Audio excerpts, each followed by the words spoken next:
Meus irmãos, a paz do Senhor Jesus Cristo. Eu quero louvar o nome do nosso bom Deus pelo privilégio que Ele nos concede em seu Filho Jesus Cristo, de podermos estar aqui em sua presença e de poder também servi-los em Cristo no que diz respeito à sua palavra.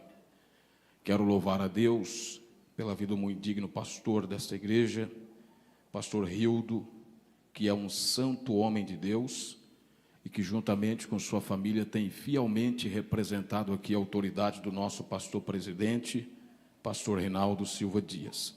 Quero louvar a Deus também pela vida da nossa irmã missionária, pregadora, pelo convite. Deus abençoe, obrigado. Senhora, porque eu fui criado por vó, tá? É só de tratamento. E ao seu esposo pelo convite, Deus abençoe em nome de Jesus. Meu pedido de perdão, eu cheguei um pouco atrasado, o trânsito é uma bênção e eu sou recém-habilitado.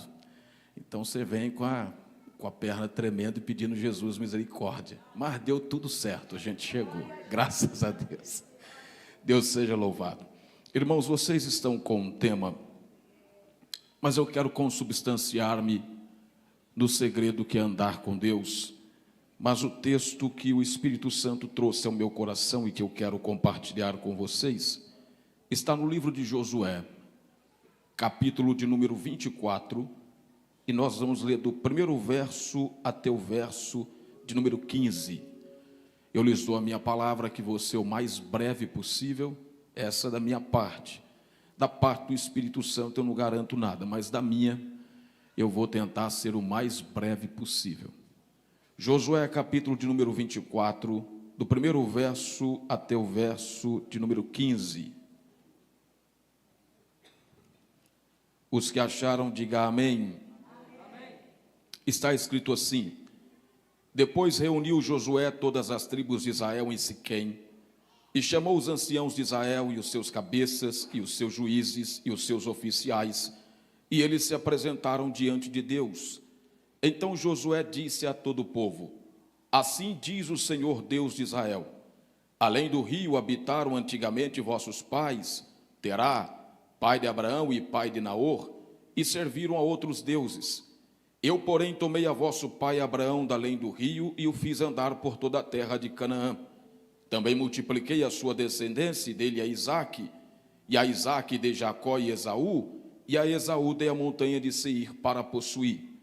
Porém Jacó e seus filhos desceram para o Egito. Então enviei Moisés e Arão e feri ao Egito com o que fiz no meio deles, e depois vos tirei de lá. E tirando eu a vossos pais do Egito, viestes ao mar, e os egípcios perseguiram a vossos pais com carros e com cavaleiros até o mar vermelho.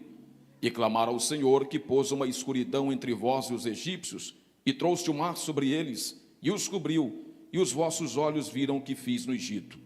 Depois habitaste no deserto por muitos dias. Então eu vos trouxe a terra dos amorreus, que habitavam além do Jordão, os quais pelejaram contra vós. Porém os entreguei nas vossas mãos, e possuístes a sua terra, e os destruí de diante de vós. Levantou-se também Balaque, filho de Zippor, rei dos Moabitas, e pelejou contra Israel. E mandou chamar a Balaão, filho de Beor, para que vos amaldiçoasse. Porém eu não quis ouvir a Balaão, pelo que ele vos abençoou grandemente, e eu vos livrei da sua mão. E passando vós o Jordão e vindo a Jericó, os habitantes de Jericó pelejaram contra vós, os amorreus, e os perezeus, e os cananeus, e os heteus, e os girgazeus, e os heveus, e os jebuseus, porém os entreguei nas vossas mãos. E enviei vespões adiante de vós, que os expulsaram de diante de vós, como a ambos os reis dos amorreus, não com a tua espada e nem com teu arco. Eu vos dei a terra em que não trabalhastes, e cidades que não edificastes, e habitais nelas, e comei das vinhas e dos olivais que não plantastes. Agora, pois, temei ao Senhor, e servi-o com sinceridade e com verdade. E deitai fora os deuses a quais serviram vossos pais, além do rio e no Egito, e servi ao Senhor. Porém, se vos parece mal aos vossos olhos servir ao Senhor, escolhei hoje a quem sirvais, se aos deuses a quem serviram vossos pais, que estavam além do rio, ou aos deuses os amorreus em cuja terra habitais. Porém eu e minha casa serviremos ao Senhor. Feche os seus olhos por um instante, por favor. Pai, em nome de Jesus, o teu Filho, nós estamos reunidos diante da sua presença. Pedimos uma vez mais que o Senhor tenha dó de nós, porque ainda que não sejamos dignos nem merecedores, fala conosco nesta noite, Pai. Amigo e querido Deus e Espírito Santo, pedimos ao Senhor que glorifique o nome de Jesus através desta palavra, não só tomando cativa as nossas mentes à compreensão da mesma, mas não permitindo de forma alguma que ela volte para o Senhor vazia, mas que ela cumpra todo o teu santo propósito, pela qual nos é enviado esta noite, em nome de Jesus. Amém. Pode tomar o seu assento, por favor. Meus irmãos, o texto que nós acabamos de ler está nos narrando a história de como Deus cumpriu na vida dos descendentes de Abraão, de dar a eles uma terra física, uma terra própria, que era a terra de Canaã.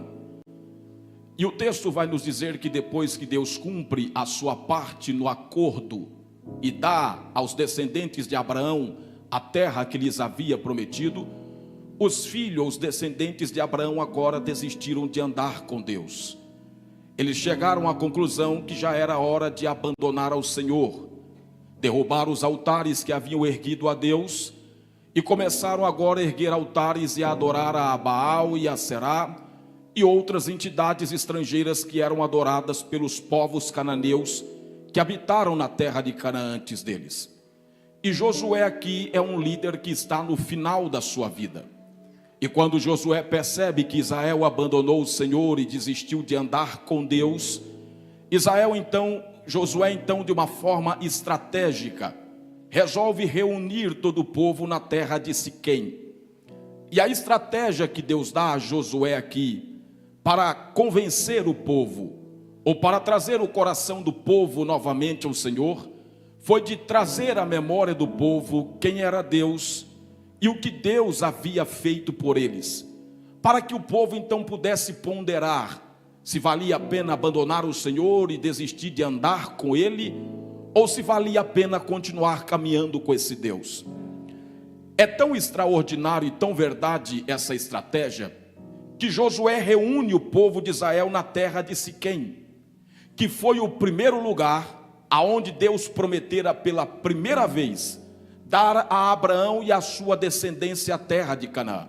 Então a estratégia é exatamente essa: trazer a memória do povo quem é Deus e o que Deus fez por eles, para que o povo então se voltasse para o Senhor outra vez. O primeiro ato de Josué aqui, com essa estratégia que Deus dá a ele, é de trazer à memória do povo de Israel a sua própria história. Porque Josué começa citando aqui Abraão, Terá, Naor, os progenitores, os descendentes ou aqueles de quem descendeu a nação de Israel. E guarde isso. Se você observar do verso 3 a 14, Deus passa a ser o sujeito dominante dos verbos. Ou seja, Deus assume a palavra através de Josué e ele vai agora tratar especificamente com o seu povo. E a primeira estratégia é essa: trazer à memória do povo a sua própria história. Josué está estimulando a mente do povo, dizendo mais ou menos assim: Israel, vocês vão abandonar a Deus? Vão desistir de andar com esse Deus? Se lembrem que vocês não surgiram de grandes nações, nem de povos fortes e poderosos. Vocês não nasceram nem de reis e nem de príncipes. Vocês nasceram de um homem avançado de idade, por nome Abraão, com 101 anos de idade, que biologicamente falando já não funcionava mais como homem. Vocês nasceram de uma mulher avançada em idade, por nome Sara, com 91 anos de idade. É Josué dizendo assim: vão abandonar o Senhor? Não se esqueça que Ele fez vocês surgirem do improvável. De onde vocês jamais poderiam ter aparecido, Deus fez de vocês a nação forte e o povo poderoso que vocês são aos olhos de todas as nações. Então Deus vai mexer com a história, com o passado da nação de Israel. E Deus nos trouxe aqui para dizer: você vai me abandonar? vai quebrar a sua aliança comigo, vai deixar de andar comigo, se lembre do seu passado e da sua própria história. Mas espera aí, pastor, Deus quer que eu me lembre do meu passado? Claro que sim.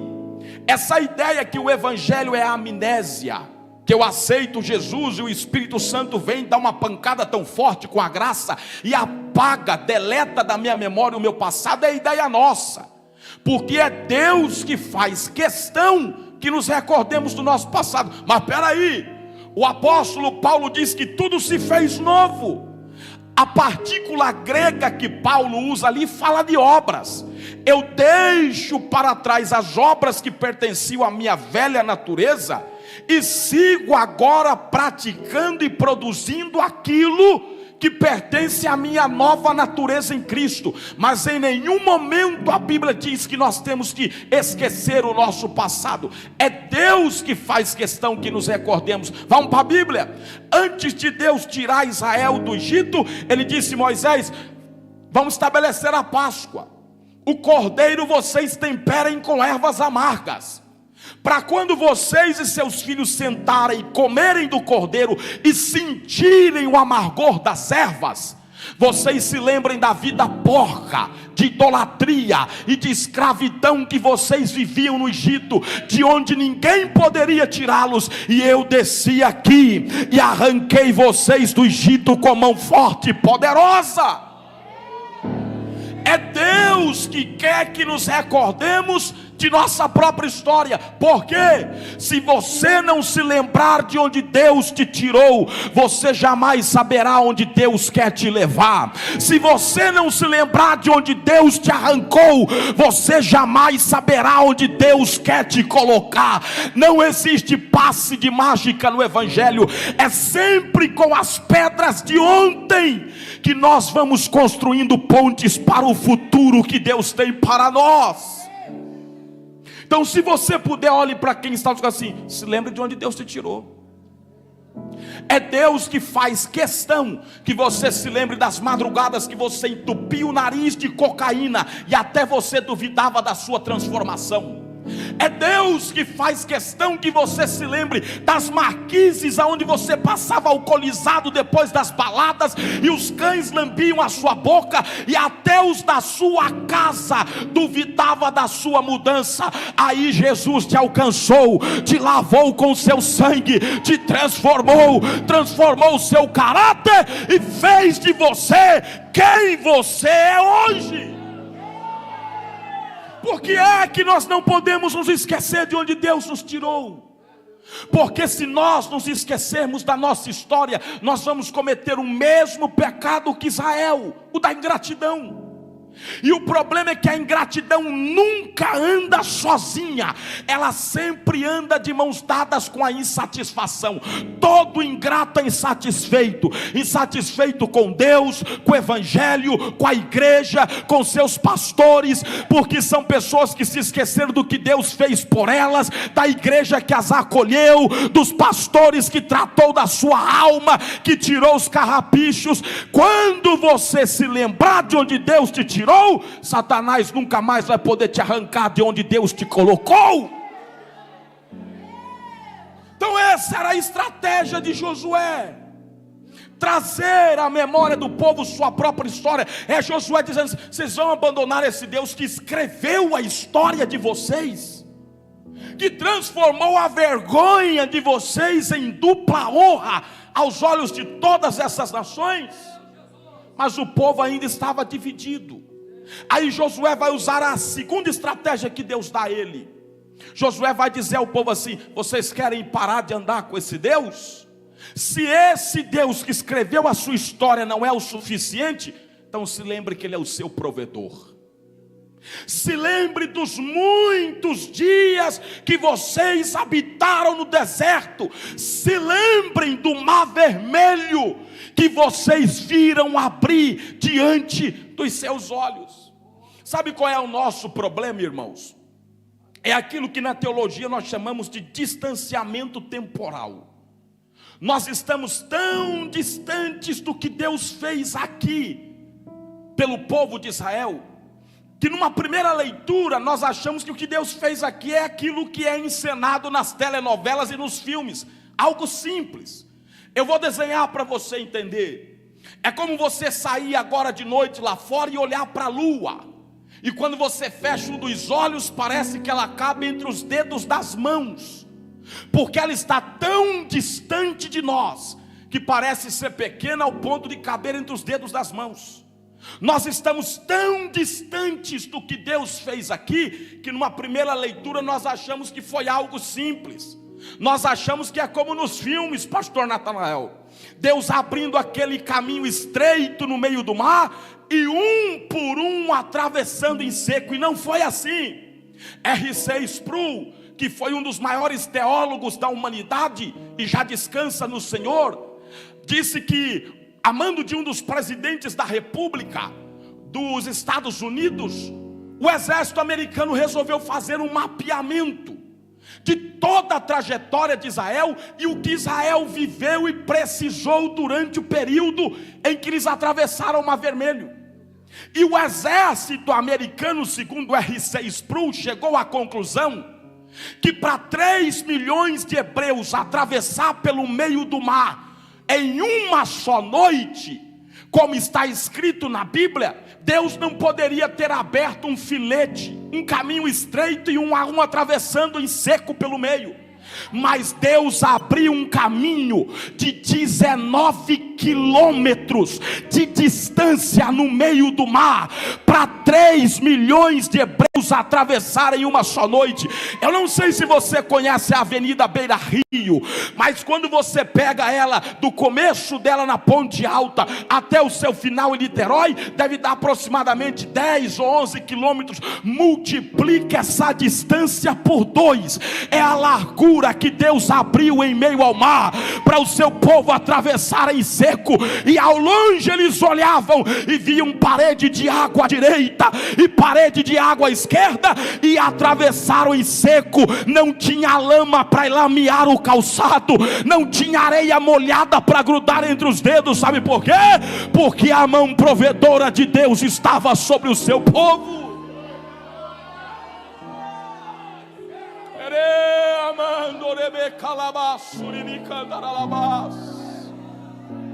Era esse Deus que Israel estava trocando. Josué está dizendo: vocês são loucos, vão deixar de andar com esse Deus para servir esses pedaços de pedra que nada são e que são adorados por essas nações. Vocês se esqueceram que do lado de lá vocês sentiram sede, e Deus mandou Moisés tocar na rocha, ele fere, a rocha verte água, e vocês beberam água fresca e mineral. Irmãos, segundo o exército americano, aquela rocha precisou minar por dia 48 milhões de metros cúbicos de litros de água por dia, para saciar a sede de 3 milhões de hebreus. Vocês acham que o exército americano pegou pesado? Pesado pegou o apóstolo Paulo, na primeira carta aos Coríntios, capítulo 10, verso 4, porque Paulo diz que o povo ia andando, e a rocha ia marchando do lado deles. Israel ia caminhando, e a rocha ia caminhando do lado e vertendo água. Eu já vi gente andar, já vi bicho rastejar, mas nunca olhei ao alto e vi uma montanha caminhando lá de um povo. Mas quando Deus quis, a rocha teve que dar um jeito e acompanhar a marcha do seu povo. Esse é o nosso Deus. Era o Deus que Israel queria abandonar. Josué está dizendo: vocês querem abandonar o Senhor? Se lembre que foram 40 anos, já vou terminar, pastor, 40 anos no deserto. Não tinha Walmart, supermarket, não tinha grandes redes lojistas nem varejistas para comprar alimento, não tinha terra para plantar. Vocês clamaram ao Senhor e Deus fez maná cair do céu. Na linguagem mais popular que todo mundo está acostumado, caía pão do céu na porta da tenda de vocês. Aí o exército americano concluiu que para saciar a necessidade ou matar a fome de 3 milhões de hebreus por dia, Deus precisava precisou fazer chover 56 mil toneladas de pão por dia. Não tinha Walmart, nem supermarket, mas a mão provedora do nosso Deus estava sobre o seu povo.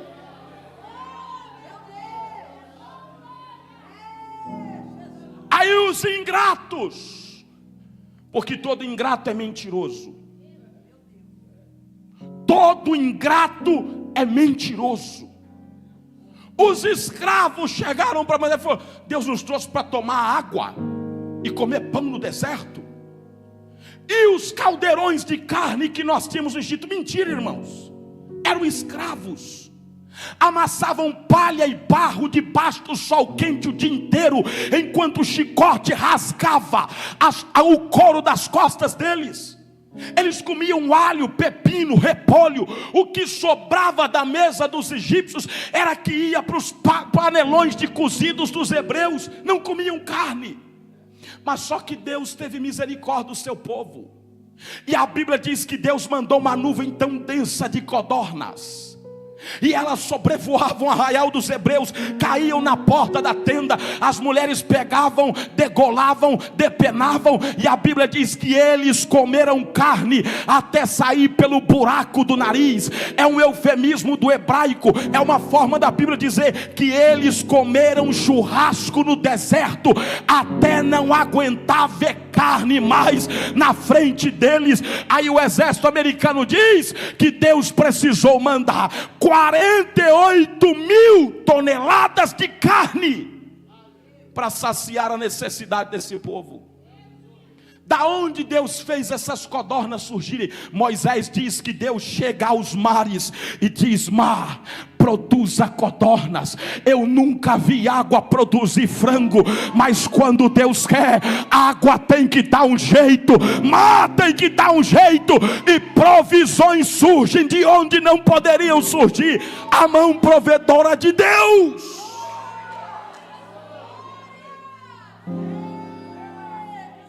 Você pode dizer para quem está do seu lado: andar com Jesus na prova,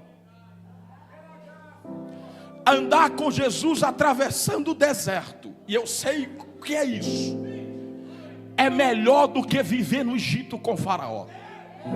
Eu vou provar. No Egito eles tomavam água barrenta do Nilo e comiam o resto de pão e peixe que sobrava da mesa dos egípcios. No deserto com Deus, na prova com Ele, no solo árido, eles comeram carne fresca, pão fresquinho que caía do céu e água mineral que brotava da rocha todos os dias. Satanás quer inverter o cenário diante dos seus olhos. Ele quer que você olhe para a situação que você está passando e dizer: vale a pena andar com Jesus? Olha a luta, olha a dificuldade, e o Senhor está dizendo: você está comendo o pão do céu, você está provando da água da rocha. Eu sou o seu provedor. Eu sei que ninguém gosta, mas isso já está em mim. Pegue na mão da pessoa que está do seu lado, por favor, com carinho e gentileza. Diga para ele assim: vale a pena trocar esse Deus? Vale a pena parar de andar com Jesus? Se lembre que é Ele que calça e veste os teus filhos, que é Ele que põe pão na tua mesa, que é Ele que abre as portas no seu momento de sufoco. E mesmo quando Ele não quer abrir a porta, Ele não deixa o necessário faltar para você. Você pode até não tomar a Coca-Cola que gosta todo domingo, pode até não comer o churrasco de picanha que gosta todo sábado, mas não falta o necessário para você e para sua casa. Sabe por quê? Porque Ele ainda é Deus, e Ele disse na sua palavra: o justo não mendigará o pão, nem a sua descendência passará fome. Diga para quem está do seu lado: as ferramentas que Deus usa mudou. Ele não usa mais mula para falar com ninguém. Ele não usa mais corvo para levar comida para profeta. As ferramentas mudaram, mas o Deus ainda é o mesmo, e o jeito de agir ainda é o mesmo. É a assinatura dele. Quando começou a pandemia, Todas as minhas agendas foram canceladas. Fechou a igreja, fechou o bar. Quando a gente fala fechou a agenda, todo mundo olha para a gente que prega, mas esse cara deve ganhar muito dinheiro porque cobra. Nunca cobrei R$1 desde os 9 anos de idade. Porque o evangelho para mim não é um negócio, ele é a minha vida. E quando você põe valor de oferta, você tira das mãos de Deus o seu sustento e coloca sobre o seu próprio ombro. É por isso que quem cobra precisa de ficar ligando para as pessoas e assediando. Abre uma porta, abre uma agenda, porque se ele não sediar, ele não tem o que ele quer. Nunca cobrei R$1, mas Deus sempre nos abençoou por onde andávamos. Quando veio a pandemia, fechou a igreja, fechou tudo. Minha esposa grávida do Caleb, que hoje está com 3 anos. E um dia minha esposa me deu uma notícia, depois de todas as nossas economias acabarem durante a pandemia, minha esposa me deu uma notícia que todo pai duro desempregado gosta de ouvir. Só tem uma fralda para pôr no Caleb à noite. Não tenho o que vestir no menino amanhã. Eu me lembrei que meu cunhado Jussaí era fiscal na coleta de lixo aqui de Barra Mansa. E a sede da empresa ficava na Água Limpa, ali do lado da IG Piscina, acho que agora é Splash Piscina. E eu falei com a minha esposa, eu sei de uma empresa de serviço essencial, que se eu bater, é um serviço que não para. O anticristo vai estar atacando fogo no mundo, vai ter um caminhão de lixo lá gritando, olha a caixinha do gari recolhendo teu lixo. É um serviço que não para, irmãos. Nem na pandemia a gente parou. E eu falei com a minha esposa, coloquei alguns currículos na mochila. Levantei 3 horas da manhã, orei até as 4. E quando eu dobrei o joelho às 3 horas da manhã e fui orar, de joelhos eu ouvi a voz do pastor Moisés Pereira, um amigo, e o nosso presidente da Convenção Mineira, e presidente da nossa igreja em Juiz de Fora, do Ministério de Madureira. Como se o pastor Moisés estivesse sentado no sofá da minha sala. Eu ouvi a voz dele alto e claramente, como estou ouvindo a mim, dizendo assim: o sinal que eu dei ao profeta Elias no ribeiro de Querite, eu vou dar a você e a sua casa.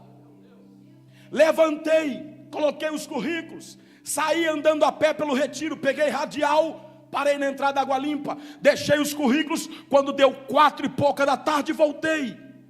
Quando eu cheguei, minha esposa me recebeu no portão e falou: irmã Elza, esposa do pastor Zé Francisco, dirigente da nossa congregação em Santa Rita de Cássia e dono da maioria das hortas que nós temos em Santa Rita de Cássia. Irmã Elza veio comprar remédio na farmácia, lembrou que nós estávamos com criança pequena e trouxe vários pacotes de fralda Pampers e vários pacotes de lenço umedecido. Pastor Natanael, quando eu fui glorificar, o Espírito Santo falou: segura, não é o que eu te falei. Quando deu, isso era quinta, quando deu sexta-feira, irmã Elza bateu no portão, falou assim: pastor Mike, você não fica aborrecido? Já vou terminar, pastor. Pastor Mike, você não fica aborrecido? Eu falei: claro que não, irmã. Ela disse assim: eu estava em casa orando com o Zé, e o Espírito Santo mandou trazer isso aqui para o senhor. Quando ela me entregou a bolsa, uma peça de alcatra da Friboi embalada, vários pacotes de pão da Pão, a padaria do pastor Josvander Rocha, nosso dirigente na congregação do Belmonte, e um envelope com uma oferta para as fraldas do Caleb. Porque na prova, irmão, crente não jejua, crente come. A gente jejua quando está na bênção, e crente na prova come. Quando ia dar outra sexta-feira e a carne já estava acabando, irmã Elza batia no portão, trazia mais carne, mais pão e mais oferta. E isso foi por 6 meses. Qual foi o milagre que Deus fez a Elias no ribeiro de Querite? O corvo que trazia pão e carne toda tarde. O método de Deus ainda é o mesmo. As ferramentas podem ter mudado, mas ele ainda é o mesmo. É a forma dele assinar e você olhar e dizer: isso é coisa de Deus.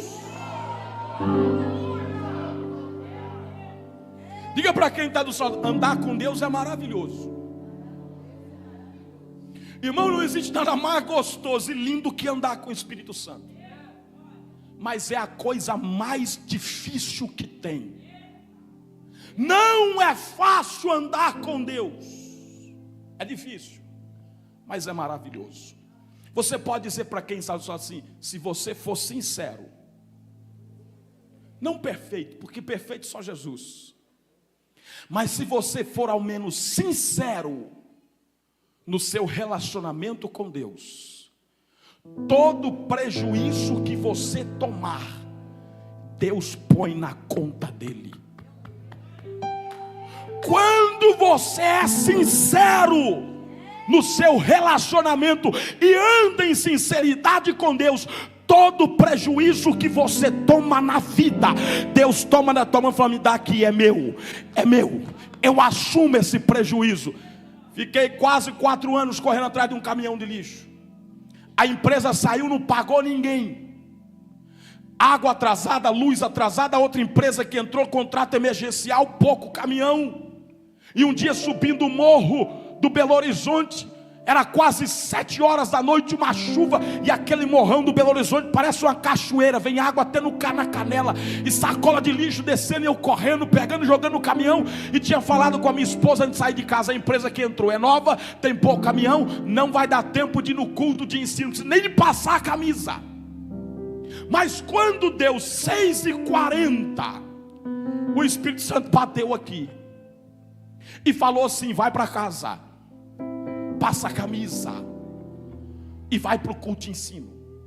Cheguei em casa, minha esposa falou: realmente não dá. Falei: vai dar, passa a camisa, que o Espírito Santo falou que me quer no culto de ensino.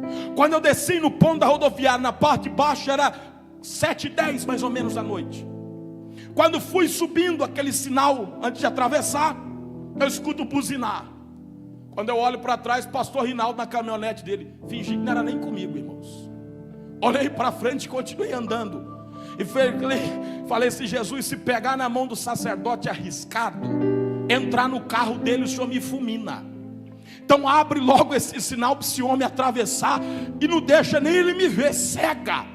Quando abriu o sinal, ele passou, deu uma buzinada, subimos para o púlpito. Sentei, passou alguns minutos, ele subiu, sentou, me chamou. Falou: porque você não quis minha carona? Eu falei: pastor, tem um temor de pegar na sua mão, entrar no seu carro, então não dá. Ele falou: você é muito menino, senta no seu lugar. Quando foi dar 8h20 mais ou menos, na hora dele pregar, ele falou: o evangelista mágico é que vai trazer a palavra. Graças a Deus que a gente aprendeu na escola Madureira que todo obreiro tem que andar com um pedacinho de pão no bolso. A gente não pode ler a Bíblia só o dia que vai pregar, tem que ser nosso pão diário. E Deus foi fiel e me deu uma palavra. Pregamos. Quando eu devolvi o microfone ao pastor, ele perguntou para mim assim: e o Caleb? Vai bem? Irmãos, eu respondi como aquela mulher respondeu: vai tudo bem, vai nada, irmãos. Armário vazio, as contas atrasadas, a empresa saiu, deu um calote em todo mundo. Aí eu lembrei que quando você anda com Deus em sinceridade, todo prejuízo que você toma, Ele põe na conta dele. Pastor Rinaldo falou: Caleb, vai bem? Falei: vai bem. Foi: então, irmão, fique em pé aqui na frente do púlpito. A igreja que quiser abençoar o servo de Deus, vem e traz uma oferta. Irmãos, o meu celular tinha ficado em casa, minha esposa falou que recebeu Pix de tudo quanto é parte do mundo. O que nós ganhamos em oferta aquele dia era 5 vezes mais o valor que a empresa me deu de prejuízo do tempo que eu corri atrás de caminhão de lixo. Quando o pastor foi dar a bênção apostólica, pastor Messias do Carmo pulou no microfone. Irmão Messias do Carmo pulou no microfone e falou: pastor, Deus mandou dar um apartamento para esse rapaz. O apartamento foi a resposta de oração para quitar as dívidas, resolver muita coisa. E como eu sei que tem gente que conta mentira no culto para arrancar glória, entra lá no site da Cadevre, coloca culto do dia 7/3/2023. Foi o dia que nós pregamos e Deus fez esse milagre.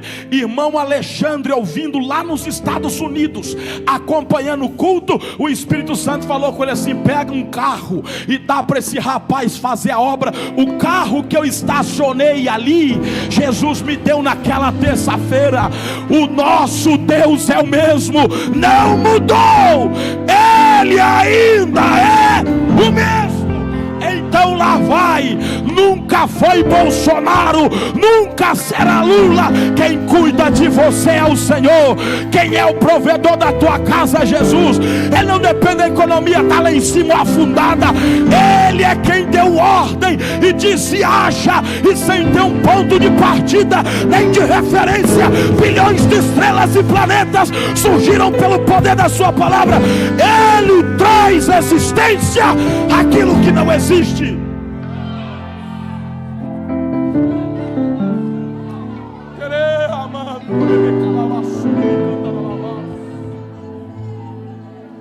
Eu não sei o que você está passando, eu não sei qual é o apuro que você se meteu, mas o Senhor lhe trouxe para dizer: anda comigo, permanece na minha presença, e eu vou reverter este quadro.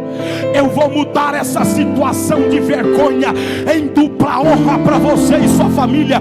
Seus inimigos e seus amigos vão dizer: grandes coisas fez o Senhor por esses.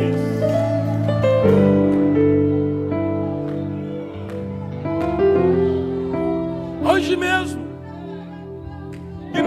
a empresa de coleta de lixo jogou para o INSS. E INSS é uma bênção, não tem prazo para te pagar, mas não paga dentro do prazo. E eu preocupado com uma conta de luz, falei: Jesus, o que eu vou arrumar? Não estou recebendo. Quando deu 9 horas, pastor Josvander me mandou uma mensagem: varão, e o INSS? Manda a tua conta de luz que Jesus mandou pagar. O seu Deus ainda é o mesmo. Anda com Ele. Ele é quem vai te esconder debaixo das asas dEle. Ele é o seu provedor. Mas o povo ainda estava dividido. Aí Josué olha para o povo e diz assim: então vamos fazer o seguinte: se o Deus que escreveu a sua história não é o suficiente, se o Deus que é o vosso provedor não é o suficiente, se lembre que Ele é o Deus que vos guarda. Vocês venceram todas estas nações, não com a tua força nem com o teu braço. Eu enviei vespas do deserto, vieram na frente de vocês picando e colocando essa gente para partir, e vocês entraram, já tinha casa construída, plantações a tempo de colher. Vocês entraram aqui não pela força do seu braço. O Senhor lhe trouxe aqui para dizer: antes de você desistir de andar comigo, se lembre que eu sou o teu protetor. Sou eu que levo os teus filhos em segurança para o colégio e trago em segurança para casa. Sou eu que vou contigo até o teu trabalho, te guardo e te trago em segurança para a sua casa. Irmãos, o mundo espiritual é real. É mais real do que esse mundo físico. Missionária, se Satanás pudesse, ele entrava aqui essa noite e despedaçava você sentado no banco onde você está. Se ele pudesse dar a mão para o teu filho hoje e dar uns passos, ele despedaçaria o teu filho. Mas sabe o que o impede? Uma mão protetora de Deus que está sobre você.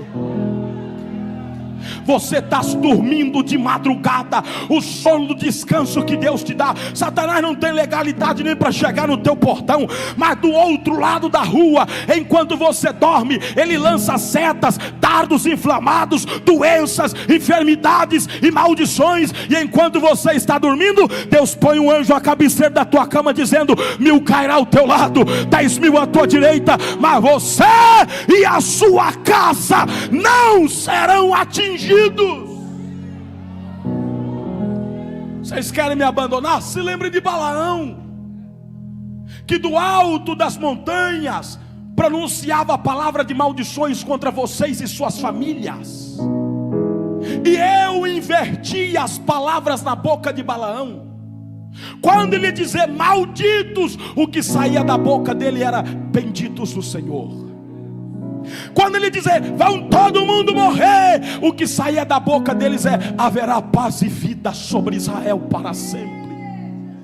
os seus filhos, a sua família todo dia bombardeada por espíritos de Balaão, que tentam lançar palavras de maldição, dizendo: teu filho nasceu menino, mas é menina, nasceu menino, mas é menina, nasceu menina, mas é menino. E o Senhor te trouxe para dizer: eu sou o Deus que pego as palavras que lançam no ar e as faço cair por terra, e digo aqui: não, essa família é guardada debaixo do meu sangue.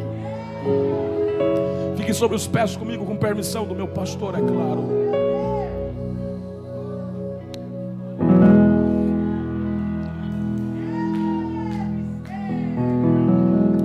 Meu pastor, o senhor me dá mais 2 minutinhos. O golpe fulminante que Josué deu na idolatria, na apostasia, na incredulidade de Israel foi esse. Quando ele viu que o Deus que escreveu a história de Israel, o Deus que era o provedor e o Deus protetor, não era o suficiente para o povo desistir de abandonar a Deus e voltar a andar com ele, Josué faz o seguinte: olha que estratégia extraordinária. Josué olha para o povo, reúne o povo e diz: faz o seguinte: se para vocês os deuses do Egito e os deuses de Canaã é Deus, sirva a eles. Porém eu e minha casa continuaremos caminhando com esse Deus. Olha que coisa extraordinária. Josué colocou de um lado da balança os falsos deuses do Egito e de Canaã, e do outro lado Deus de Israel. Aí o povo parou e pensou assim: peraí, nós estávamos no Egito, não era o Deus Sol que iluminava o Egito? Onde estava Ra quando o Deus de Abraão mandou trevas tão densas que a gente conseguia segurar na mão como se fosse um pó preto? Onde estava Ísis e Osíris, protetoras do rio Nilo, que não puderam impedir o nosso Deus de ferir o Nilo e transformar as águas em sangue e matar os peixes? Onde estava Amon-Ra, protetor do rebanho e da colheita do Egito, que não impediu o nosso Deus de mandar pragas e matar o rebanho e mandar gafanhotos e acabar com toda a relva do Egito? Onde estava Equete, a deusa Rã, que protegia o Egito de infestações, que não impediu o nosso Deus de mandar rãs e piolhos e cobrir toda a terra do Egito? Onde estava Tote e onde estava Horus, protetores dos primogênitos do Egito, que não foram deuses o suficiente para impedir o nosso Deus de matar os primogênitos e nos colocar em liberdade? Onde está Baal e Aserá, protetores de Canaã, que não pôde impedir o nosso Deus de tomar a terra desse povo e dar a nós? Aí o povo parou e pensou: peraí, Josué, verdadeiramente só o nosso Deus é Deus, não há outro além dele, e nunca nos aconteça que abandonemos ao Senhor. Segure na mão da pessoa que está do seu lado. Pergunte para ela assim: vale a pena abandonar esse Deus? Ou para você vale a pena continuar caminhando com Jesus? Porque não há outro Deus, não há outro Salvador, não há outro provedor além do Senhor nosso Deus. Qual é o segredo, evangelista? Fazer dele o seu Deus, o seu Senhor. Eu encerro aqui. Minha filha Brenda hoje tem 10 anos de idade. Quando a Brenda nasceu, ela nasceu com constipação crônica múltipla avançada. O médico que examinou falou assim: a sua filha não tem um intestino, o que tem está morto.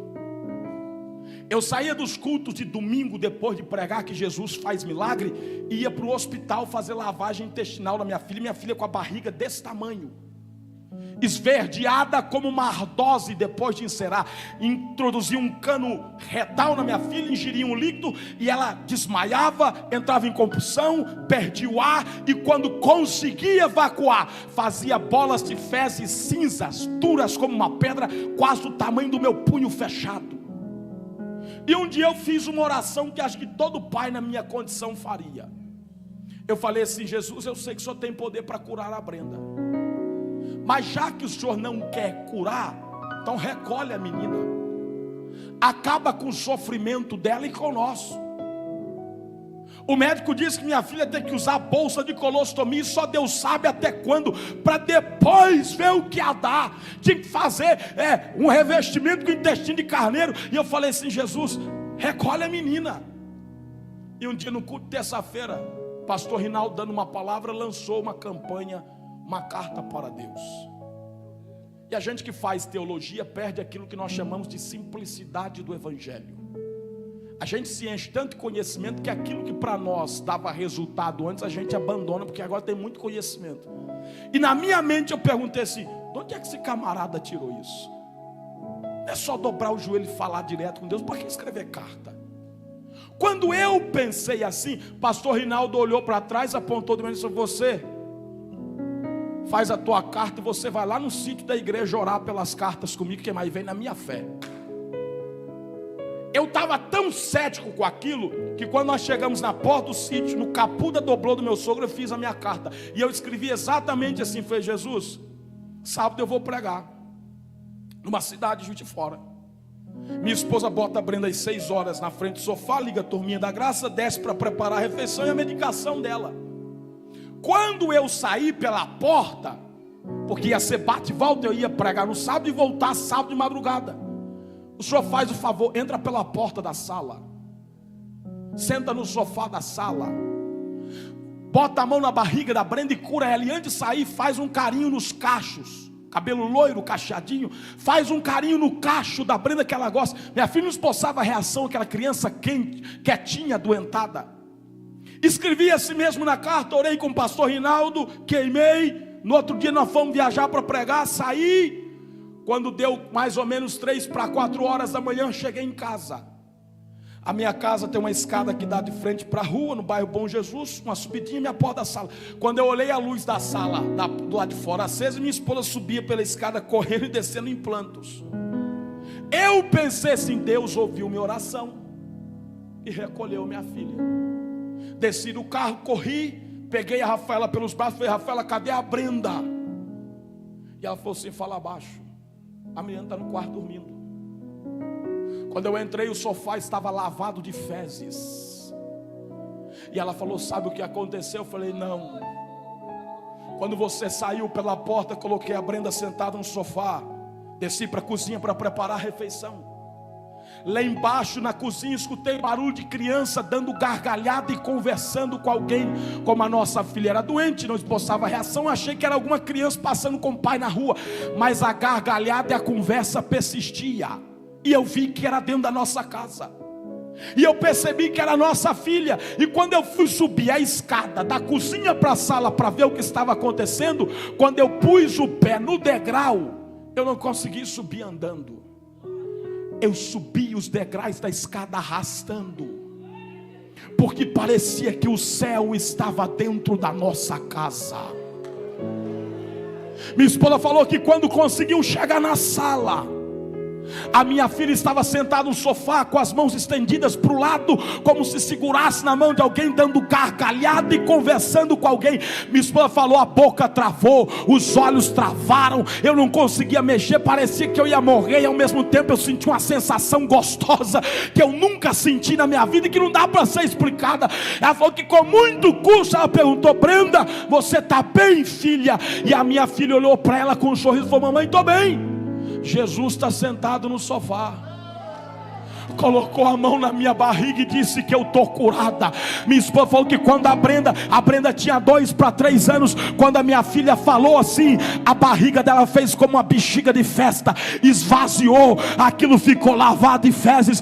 Nunca mais levei minha filha ao médico outra vez. Não consegui pregar. No outro dia, passei a madrugada chorando e orando e agradecendo a Deus. Quando o sol bateu na janela da minha sala, a Brenda acordou, coloquei ela nos joelhos e o teólogo querendo investigar. Perguntei: filha, o que aconteceu? Ela falou: papai, o senhor saiu. Passou um tempinho, a porta da sala abriu. E um homem entrou pela porta e falou: Brenda, sou amigo do papai. Eu li a carta do seu pai.